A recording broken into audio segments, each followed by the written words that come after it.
Masih di alur cerita, A Record of a Mortal Journey to Immortality.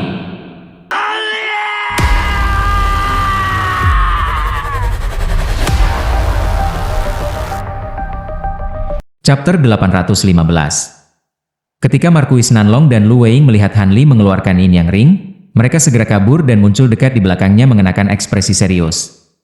Tampaknya mereka ingin Han Li memimpin. Han Li memegang cincin di tangannya dan meniupkan kabut esensi biru Qi ke atasnya.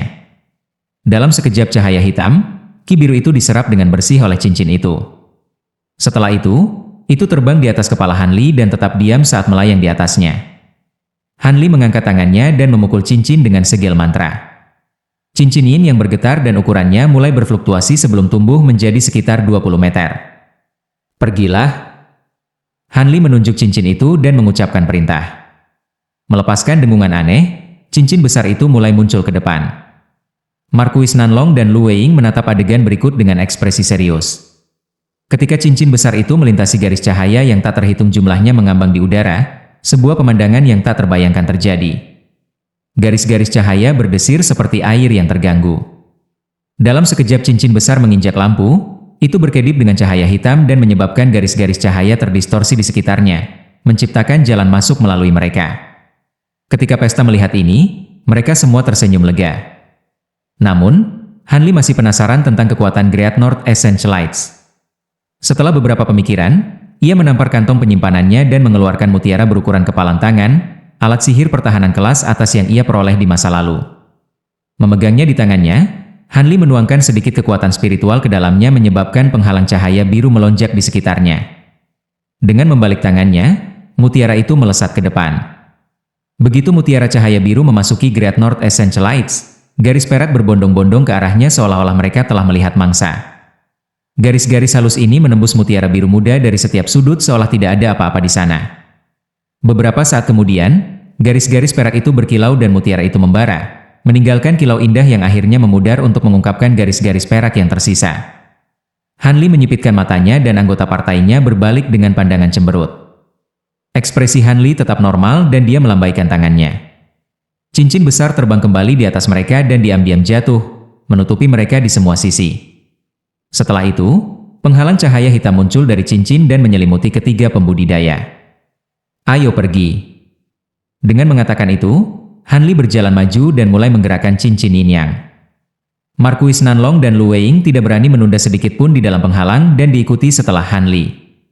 Meskipun cincin itu memang menawarkan perlindungan terhadap Great North Essential Lights, mereka tidak berani meningkatkan pertahanan tambahan dan berisiko memprovokasi mereka. Adapun Han Li, dia mempertahankan penampilan yang tenang, tapi dia masih merasa agak khawatir. Begitu cincin besar memasuki Great North Essential Lights, lampu berpisah seperti yang diharapkan dan mereka memberi jalan bagi penghalang cahaya hitam. Han Li merasa lega melihat ini dan berbalik untuk melihat bahwa anggota partainya juga santai. Han Li tersenyum dan perlahan bergerak maju dengan cincin Yin Yang. Di daerah lembah iblis yang tertutup salju dan es, ada sekelompok pembudidaya sekte roh berpakaian hitam yang menggunakan berbagai harta sihir mereka untuk bertarung melawan kadal raksasa. Tutup yang mengambang adalah orang tua dengan kulit pucat bermarga Zhong. Dia mengambang di udara ketika dia menyaksikan para pembudidaya inti formasi berkelahi dalam kegilaan. Melihat bahwa 7 murid sekte tidak dapat mengirim binatang buas setelah beberapa waktu, ia mengerutkan kening dan secara pribadi mengambil tindakan. Penatua Zhong membentuk gerakan mantra dengan tangannya dan untayan Qi hitam pekat yang tak terhitung jumlahnya muncul dari tubuhnya. Mereka kemudian terkondensasi bersama untuk membentuk naga banjir hitam pekat yang menyerang kadal dengan kekuatan sombong. Segera setelah itu, jaring besar cahaya hijau gelap bersinar dari belakangnya dan menyelimuti naga banjir dan kadal. Bola api berukuran kepalan tangan hijau yang tak terhitung jumlahnya kemudian mengembun dari jaring dan menghujani binatang kadal dengan ledakan menggelegar. Cahaya hitam terjalin dengan api hijau menerangi daerah itu dan kemudian menghilang beberapa saat kemudian untuk mengungkapkan mayat kadal hangus. Penatua Zhong menyapu lengan bajunya dan meniupkan binatang buas purba itu sejauh 30 meter dalam badai, menampakkan celah di es di bawahnya. Retakan itu mengarah ke bawah, memperlihatkan lorong di bawahnya yang bersinar dengan cahaya putih samar. Pergilah. Penatua Zhong dengan surah memerintahkan. Kemudian ia menembak ke dalam lorong dalam kabur hitam dan pembudidaya sekte roh hantu lainnya mengikutinya tanpa ragu-ragu. Wang Chen dan Yan Ruyan berada di antara kelompok murid, tetapi Wang Tiangu dan guru sekte-sekte roh hantu tidak terlihat. Segera, para pembudidaya sekte roh hantu semua memasuki celah di es dan pemandangan di atas tanah menjadi tenang sekali lagi. Namun, salju terus turun dan selembar es membeku di atas tubuh binatang purba, mengubahnya menjadi gundukan salju biasa-biasa saja. Di hutan roh sekte roh pertama kali mengunjungi, Violet Spirit melihat apa yang tampak seperti gundukan kecil yang akrab. Setelah menghabiskan waktu yang dibutuhkan untuk menyelesaikan secangkir teh yang hilang dalam pikiran, dia mengangkat kepalanya untuk mencari pohon besar di sekitarnya. Kemudian, dia menundukkan kepalanya untuk melihat gundukan bumi di bawahnya sebelum menembakkan seberkas cahaya putih ke gundukan itu dengan jentikan jarinya. Dengan peng yang teredam, lubang selebar 3 meter muncul di bumi di depannya. Abu kelabu berserakan dari lubang, memperlihatkan lubang basah dengan akar pohon hangus. Dengan senyum di wajahnya, Violet Spirit bergumam, "Ini seharusnya. The Ghost Spirit Sekte mampu menemukannya jauh lebih cepat daripada aku." Namun, mereka tidak berharap bahwa seseorang akan mencari jejak mereka. Mereka pergi dengan tergesa-gesa sehingga meninggalkan jejak. Dengan lambaian lengan bajunya, lubang bumi dimakamkan kembali dan dia mengeluarkan jimat biru. Setelah itu dia berjalan sekali di sekitar pohon-pohon besar di dekatnya dan menempelkannya ke salah satunya. Kemudian dalam sekejap cahaya biru, jimat itu tenggelam ke pohon dan menghilang tanpa jejak. Selesai dengan jimat, dia terbang setelah mengkonfirmasi arahnya. Di sebuah ngarai besar, seorang Taois tua menatap ke bawah pada berbagai pembatasan warna di depannya dan bergumam pada dirinya sendiri. Ada 2 boneka dengan penampilan jahat berdiri tanpa bergerak di belakangnya. Di ujung lain ngarai, ada masa cahaya merah yang terus-menerus goyah. Itu adalah salah satu lorong menuju kedalaman lembah. Jalannya pendek tapi dipenuhi dengan beberapa batasan kuno yang tangguh. Meskipun Taois tua itu terampil dengan formasi mantra, kemungkinan dia tidak akan bisa melarutkan pembatasan dalam waktu singkat. Mungkin kurang waktu untuk menemukan pintu masuk lain atau karena kebutuhan mendesak untuk memasuki kedalaman lembah, ia mulai menguji batasan tetapi tetap ragu-ragu. Apakah Daoist Heaven Crystal merasa bahwa dia tidak bisa mengambil batasan sendirian? Bagaimana kalau saya membantu? Tiba-tiba, Taois tua itu mendengar suara suram berbicara dari belakangnya. Orang tua itu adalah Daoist Heaven Crystal yang telah bertukar batu jiwa dengan Han Li di Soaring Heaven City. Adapun 2 boneka jahat berdiri di belakangnya. Mereka adalah 2 boneka kuno yang telah dia perbaiki. Masing-masing memiliki kekuatan pembudidaya Naschen Soul awal. Ketika dia telah menguji kekuatan mereka, butuh upaya besar baginya untuk menaklukkan salah satu dari mereka. Dengan para pelayan di bawahnya, dia telah mengumpulkan keberanian untuk memasuki lembah iblis untuk mencari harta karun. Pada saat itu, Taoist Heaven Crystal dengan cepat berbalik, terkejut mendengar suara berbicara dari belakang. Sekitar 200 meter di belakangnya, ada beberapa pembudidaya berjubah hijau diam-diam mengambang di udara. Orang yang berbicara adalah pria berjubah hijau terkemuka yang memiliki ekspresi suram dan rambut wajah panjang. Ketika Daoist Heaven Crystal memeriksa mereka, dia merasa jantungnya berdebar. Orang-orang ini semua adalah pembudidaya Naschen Soul. Kesulitan menekan keheranan di dalam hatinya, dia dengan masam tersenyum dan berkata, "Jadi itu adalah rekan pengendali sekte, Taoist Dongmen. Saya tidak mengenali rekan Daoist yang lain ini. Apakah mereka juga penatua dari sekte Anda?" Sekte roh pengendali, Master Dongmen Tu melirik kedua boneka jahat itu dan berkata, "Kamu harus menganggap mereka seperti itu untuk saat ini. Terlebih lagi, 2 boneka di belakang Anda itu tampak luar biasa. Kekuatan mereka tidak bisa diremehkan." Daoist Heaven Crystal berkata dengan hati-hati, "Rekan Daoist Dongmen pasti bercanda. Bagaimana boneka kecil ini bisa menarik perhatian Anda? Namun demikian, bagaimana Anda berencana membandingkan dengan saya?" Dongmen Tu menatap Taoist tua itu dan berkata, "Meskipun aku sudah lama tinggal di sekte pengendali roh, aku tidak melakukan banyak kontak luar. Meskipun demikian, saya telah mendengar reputasi Anda sebagai master formasi mantra. Meskipun saya kurang, saya juga mempelajari sesuatu dari formasi mantra. Sendiri, kita butuh waktu terlalu lama untuk menembus batasan, tetapi bersama-sama, kemungkinannya akan jauh lebih besar." Ketika Daoist Heaven Crystal mendengarnya, dia mengerutkan keningnya dan masih tampak ragu-ragu. Ekspresi Dongmen Tu berubah suram tetapi dia tetap sabar saat berkata, Apakah rekan Daoist Heaven Crystal percaya bahwa saya akan menjadi liabilitas? Bagaimana dengan ini? Mari kita kerja sama, kita terbatas pada pelarangan pembatasan.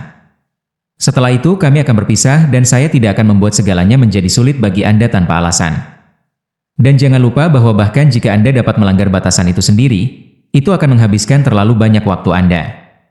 Kedalaman lembah adalah tempat di mana seseorang kemungkinan besar akan menemukan harta, tetapi saya khawatir mereka akan tersapu oleh yang lain pada saat Anda masuk ke dalam.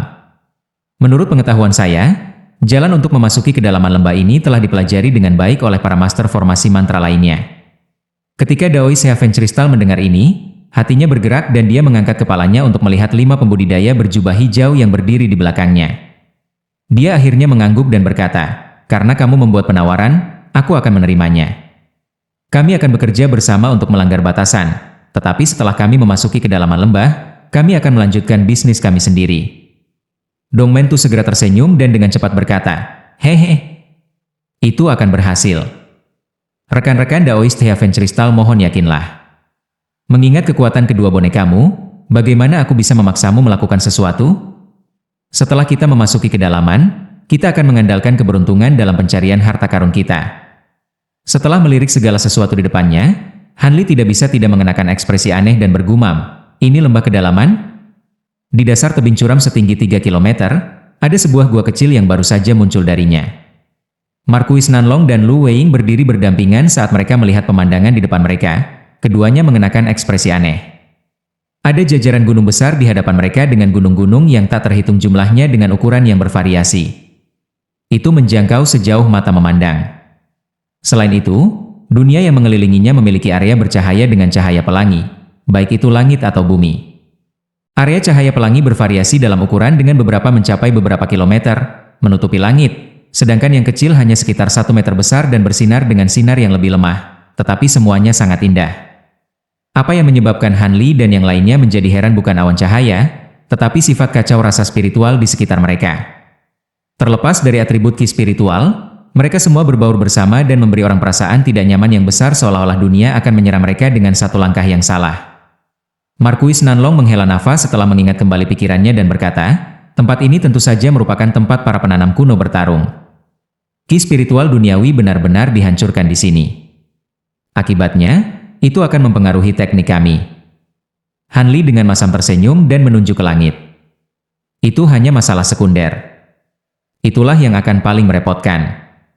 Sekitar 1 kilometer di atas mereka di langit, ada sekelompok busur cahaya putih sepanjang 10 kaki melayang di sana. Itu sangat mengejutkan Marquis Nanlong dan Lu Weiying ketika mereka melihat dengan jelas apa itu. Lu Weiying berteriak heran, bagaimana mungkin ada begitu banyak air mata spasial? Dan bagaimana mereka bisa berkeliaran? Ekspresi Marquis Nanlong juga tumbuh tidak sedap dipandang. Setelah memperhatikan perubahan ekspresi Marquis Nanlong, Hanli tertawa kecil dan berkata, "Ini harusnya diharapkan. Karena ini adalah medan pertempuran para penanam kuno, seharusnya ada lebih banyak air mata spasial di sini daripada di luar.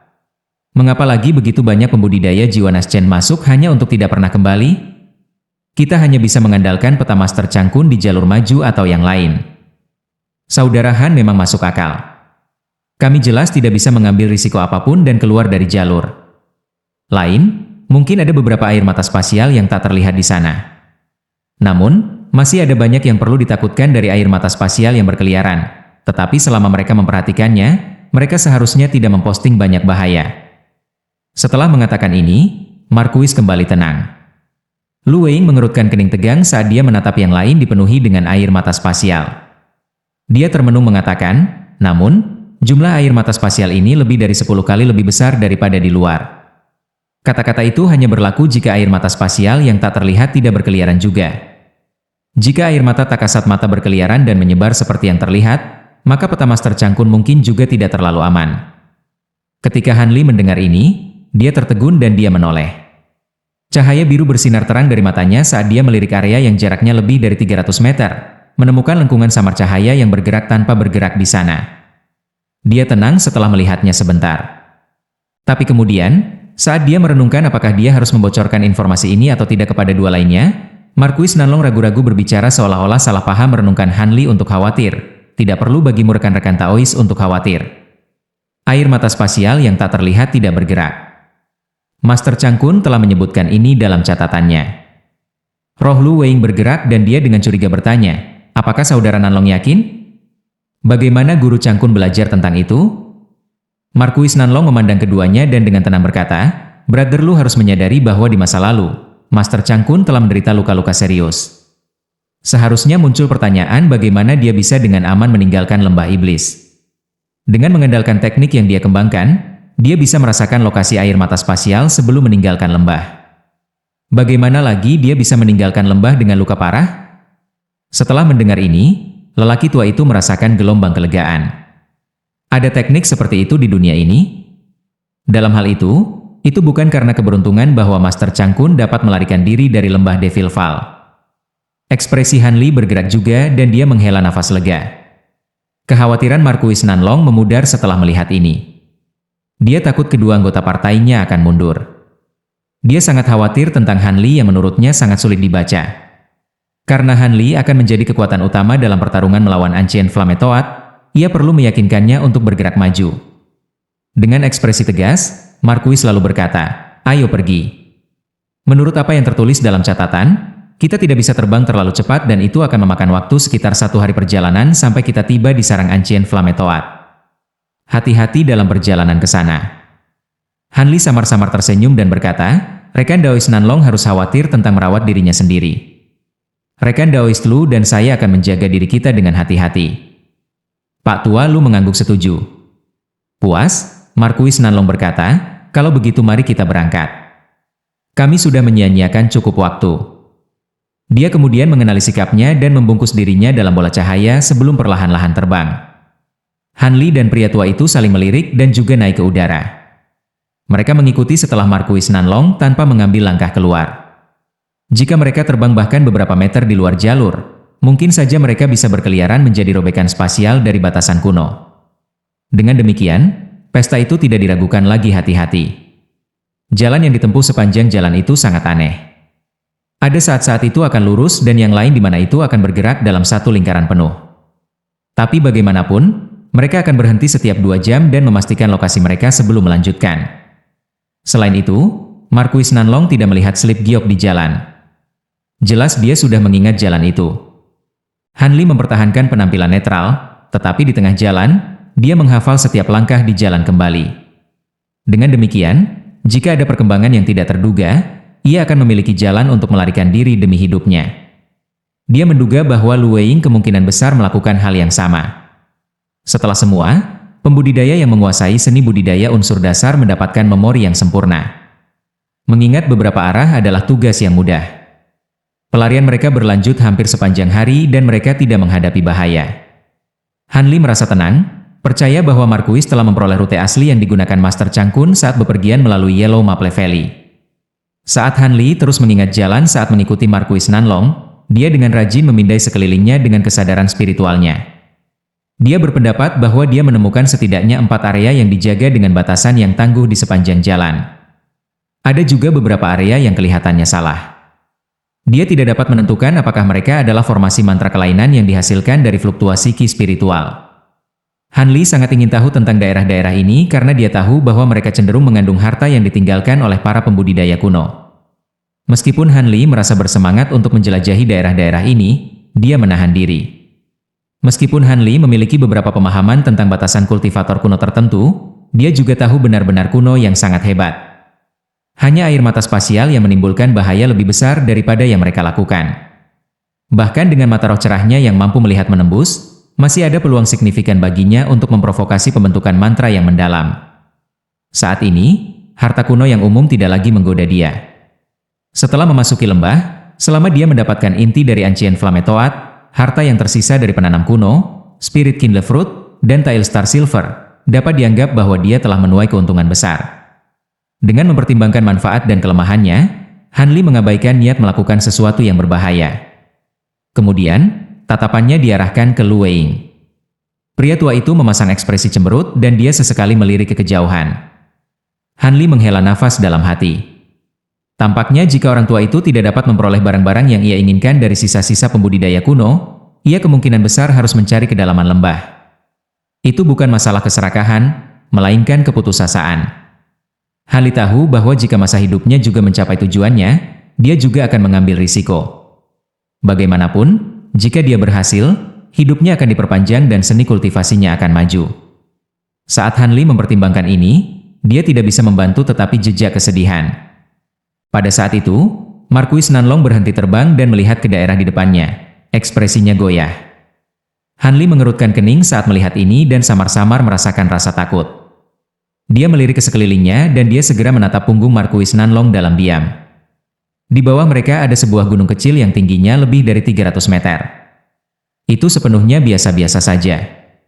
Di depan mereka ada barisan pegunungan yang sangat tinggi. Jelas dikatakan bahwa akan dibutuhkan 1 hari perjalanan untuk mencapai sarang Ancien Flametoad, tetapi mereka belum terbang cukup lama sehingga jelas ini bukan tujuan mereka. Lu Weiying bingung dengan penghentian mendadak ini. Tanpa terkejut, dia bertanya dengan bingung, "Brother Nanlong, apa yang terjadi? Kenapa kita tidak bergerak maju?" Ketika Markuis Nanlong mendengar ini, dia perlahan berbalik untuk melihat 2 anggota partai lainnya. Dia dengan pahit tersenyum dan berkata, "Sepertinya kita mengalami masalah. Kita mungkin perlu berani sedikit bahaya." Ekspresi pria tua itu menganga dan dia dengan bingung berkata, "Kakak Nanlong, apa maksudmu?" Han Li membelai hidungnya tetapi dia tetap diam. Namun, dia juga memasang ekspresi penasaran. "Rekan-rekan Taois, apakah Anda melihat 2 gunung di kejauhan?" Markuis Nanlong menunjuk kedua gunung yang sangat saling mengingat. "Tentu saja, apakah masalah ini ada hubungannya dengan mereka?" Lu Weiying bertanya dengan heran. "Tepat." Markuis Nanlong berbicara dengan penuh kepastian.